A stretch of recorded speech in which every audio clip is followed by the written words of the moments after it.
Kembali lagi bersama channel kesayangan kita semua. Kayaknya enggak deh. Tapi yang jelas ini channel kesayangan saya sendiri. WKWKWK Radio Bodol. Akhir-akhir ini berita menyeramkan merebak di lingkungan sekitar rumahku. Sudah 8 mayat gadis remaja ditemukan dengan keadaan mengenaskan di tempat yang berbeda. Semua mayat itu mempunyai kesamaan, yaitu luka gigitan yang ditemukan pada leher mereka. Banyak warga mengira ini adalah perbuatan seseorang yang sedang menganut ilmu hitam dan mencari gadis remaja untuk dijadikan tumbal. Berita ini membuat banyak orang takut untuk keluar malam dan lebih memilih untuk berada di dalam rumah. Malam yang gelap dengan cahaya bulan yang menyinari pandangan. Dinginnya udara malam terasa menusuk tulangku. Suara jangkrik saling bersahutan dan terdengar seakan memecah kesunyian malam. Di tengah kesunyian malam aku berjalan menyusuri jalan yang gelap untuk menuju rumahku. Namun, betapa terkejutnya aku. Lagi-lagi kulihat pria itu sedang berdiri sambil mengamati rumahku. Dengan perasaan jengkel, aku pun segera menghampirinya. Maaf, sepertinya kalau aku lihat kau selalu datang ke rumahku. Sebenarnya apa yang sedang kau lakukan di sini? Tanyaku dengan sangat jengkel. Dia hanya menatapku lalu berpaling kembali. Sekilas dapat kulihat warna matanya yang coklat tua dan betapa dingin tatapan matanya. Maaf ya, apa kau tidak bisa menjawab pertanyaanku tadi? Tanyaku semakin jengkel. Dia menatapku lagi. Aku sedang mencari orang. Apa aku salah? Dia balik bertanya sambil mengangkat sebelah alisnya. Siapa yang kau cari di rumahku? Tanyaku lagi. Oh, jadi ini rumahmu? Tanyanya padaku. Iya, aku menjawab. Lalu di mana rumah keluarga Steve? Tanya pria itu lagi. Steve, kataku. Sepertinya kau salah tempat. Atau mungkin Steve itu adalah penghuni rumah ini sebelum aku. Jawabku. Benarkah? Pria itu nampak bingung. Kalau begitu ya sudah, aku pergi dulu. Katanya dengan cuek lalu pergi meninggalkanku. Aku heran padanya. Jujur saja, selama aku hidup, baru kali ini aku bertemu seseorang dengan sikap yang sangat dingin seperti itu. Meski merasa sangat jengkel, tapi aku berusaha melupakannya dan segera masuk ke dalam rumah. Hari ini cuaca terlihat mendung. Gumpalan awan terlihat menutupi matahari. Aku terus memikirkan pria yang tadi malam. Bahkan aku tidak bisa berkonsentrasi kepada pelajaran yang diberikan guru di sekolah. Seperti malam sebelumnya, malam ini, pria itu kembali muncul di depan rumahku. Padahal aku sudah mengatakan padanya kalau keluarga Steve tidak tinggal di sini. Tapi kenapa dia masih datang juga? Kenapa kau datang ke sini lagi? Bukankah aku sudah bilang kalau keluarga Steve sudah tidak tinggal di sini lagi? Aku hanya ingin bertemu denganmu. Jawabnya santai. Aku bingung. Padahal kemarin dia terlihat begitu cuek padaku. Tapi kenapa sekarang dia malah ingin bertemu denganku? Ya, kata pria itu sembari mendekatiku. Namaku Zen. Sambungnya sambil mengulurkan telapak tangannya. Aku Stefani. Kau bisa memanggilku Fanny. Jawabku sambil membalas uluran tangannya. Aku merasa kalau telapak tangan Zen sangat dingin. Kenapa tanganmu sangat dingin? Tanyaku pada Zen. Sesaat Zen nampak tersenyum. Entahlah, aku juga tidak tahu mengapa tanganku selalu terasa dingin. Mungkin karena aku kekurangan darah. Jawabnya. Kau anemia? Tanyaku lagi. Tapi Zen hanya membalasnya dengan senyuman. Sudahlah, kataku sambil melepaskan tangan Zen.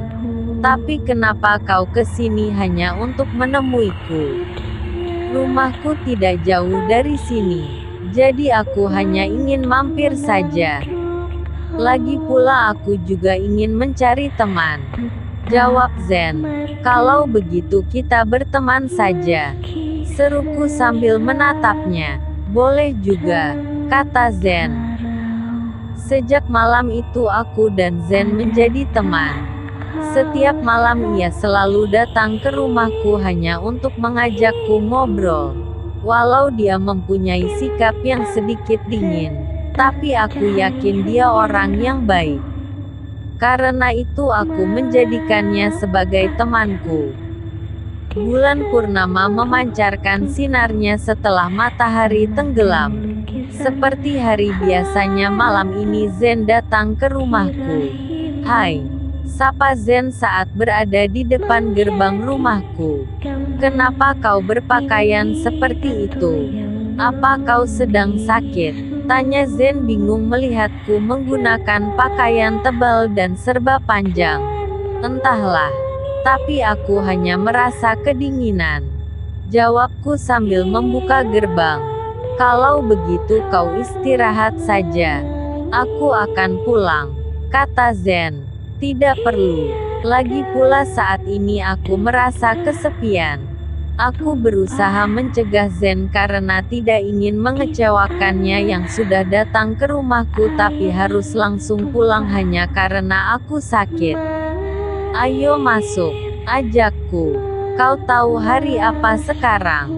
Aku menatap Zen sambil tersenyum tipis setelah kami duduk di teras rumah. Tentu saja hari Kamis, jawab Zen dengan sangat yakin. Salah, lalu hari apa? Bukankah setelah Rabu hari Kamis? Tanya Zen bingung. Kalau itu aku juga tahu. Tapi hari ini adalah hari ulang tahunku.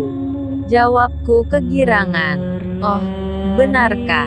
Kalau begitu aku ucapkan Kak Fanny, teriak seorang gadis kecil dari luar gerbang. Saat kulihat, ternyata gadis kecil itu adalah putri anak tetanggaku. Ada apa? Aku menghampirinya. Putri disuruh minta bawang sama mama. Soalnya di rumah Putri bawangnya sudah habis. Ujar gadis kecil itu dengan wajah polosnya yang manis sambil mengulurkan sebuah mangkuk kecil yang ia bawa dari rumah. Tunggu sebentar ya, biar Kak Fanny ambil. Jawabku sembari mengambil mangkuk itu dari tangan mungil Putri. Setelah itu, aku masuk ke dalam rumah untuk mengambil bawang yang ada di dalam kulkas. Tak lama kemudian, aku keluar dari rumah sambil membawa mangkuk yang telah berisi bawang. Zen nampak heran saat melihatku yang sedang menutup hidung. Apalagi saat Zen melihat wajahku yang nampak semakin pucat, ia terlihat khawatir. Kak Fanny sakit ya? Tanya Putri sambil memperhatikan wajahku. Iya, sepertinya saat ini kakak sedang tidak enak badan. Jawabku sambil memberikan mangkuk yang kubawa pada Putri. Makasih Kak Fanny. Putri pulang dulu, ya, kata Putri sembari berjalan menuju rumahnya.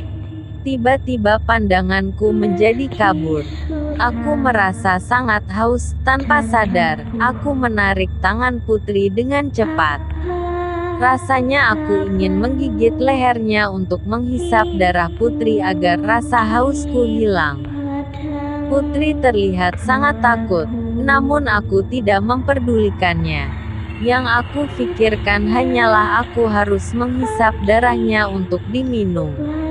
Fanny, apa yang kau lakukan? Apa kau tidak lihat kalau perbuatanmu membuat anak ini menangis? Tanya Zen. Namun aku tidak menghiraukannya. Aku terus berusaha menggigit leher putri yang saat itu berusaha melawan untuk melepaskan diri.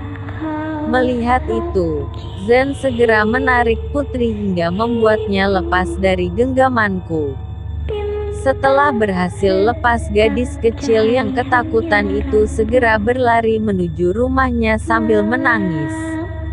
Apa yang terjadi padaku? Kenapa aku bisa melakukan hal ini?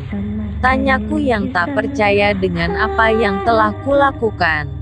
Tiba-tiba, Zen menarik lalu menggigit tanganku. Dapat ku rasakan rasa sakit yang luar biasa saat Zen menggigit tanganku. Karena tak kuat menahan sakit, aku berusaha menarik tanganku. Kaulah orang yang kucari selama ini, ujar Zen dengan bibir berlumur darah setelah melepaskan tanganku dari gigitannya. Apa maksudmu? Tanyaku bingung sembari menahan rasa sakit. Kau adalah keturunan dari keluarga Steve yang aku cari selama ini. Dan malam ini juga, aku akan membunuhmu untuk menghilangkan kutukan yang ada dalam diriku. Jawab Zen dengan wajah yang menyeramkan. Kenapa kau ingin membunuhku?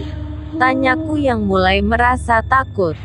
Karena ayahmu yang seorang vampir origin yang memberiku kutukan hingga aku harus menjalani menjadi hidup sebagai vampir outcast.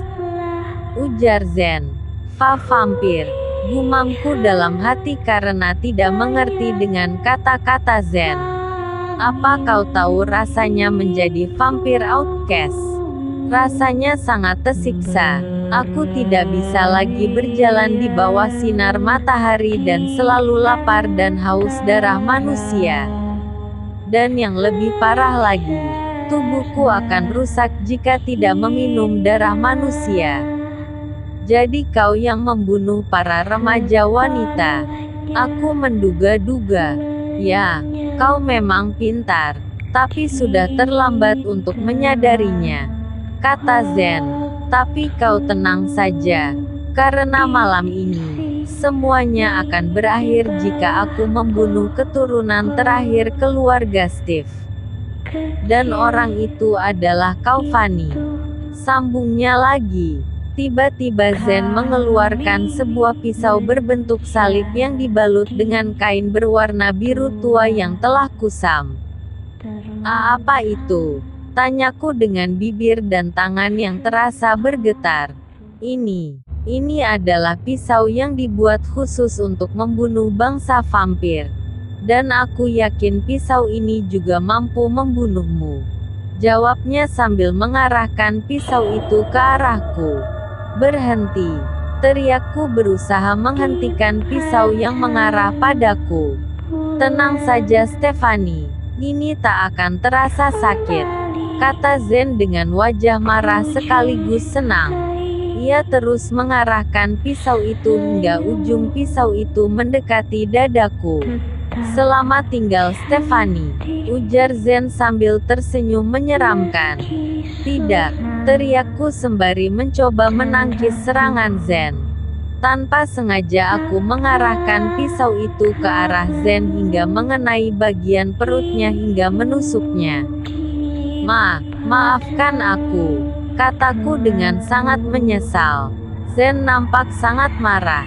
Namun tiba-tiba wajahnya berubah menjadi seperti semula, seperti Zen yang aku kenal sebagai temanku selama ini. Ini bukan salahmu.